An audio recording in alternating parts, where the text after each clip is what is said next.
आज 1 जनवरी है।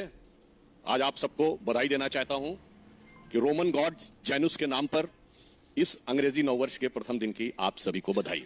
અરે પણ નવા વર્ષને અને રોમન દેવી દેવતાઓને શું લેવા દેવા? તો મિત્રો આ વિડીયોમાં આપણે એ જ જાણવાના છીએ કે જે આપણા કેલેન્ડરની અંદર 12 મહિનાઓ છે એમાંથી 8 મહિનાઓ રોમન દેવી દેવતાઓ સાથે અને 4 મહિનાઓ લેટિન અંક સાથે જોડાયેલા છે.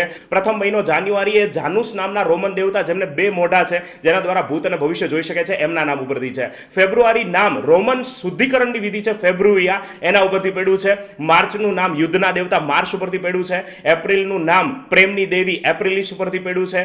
મેનું નામ જે છે એ દેવી છે ફર્ટિલિટીની અને વિકાસની, એના ઉપરથી પડ્યું છે. જૂનનું નામ જે છે એ વિવાહની દેવી જૂનો ઉપરથી પડ્યું છે. જુલાઈનું નામ જુલિયસ સીઝર એક રોમન સામ્રાજ્યના સેનાપતિ ઉપરથી પડ્યું છે. અને ઓગસ્ટનું નામ ઓગસ્ટસ સીઝર એ રોમન સામ્રાજ્યના રાજા ઉપરથી પડ્યું છે.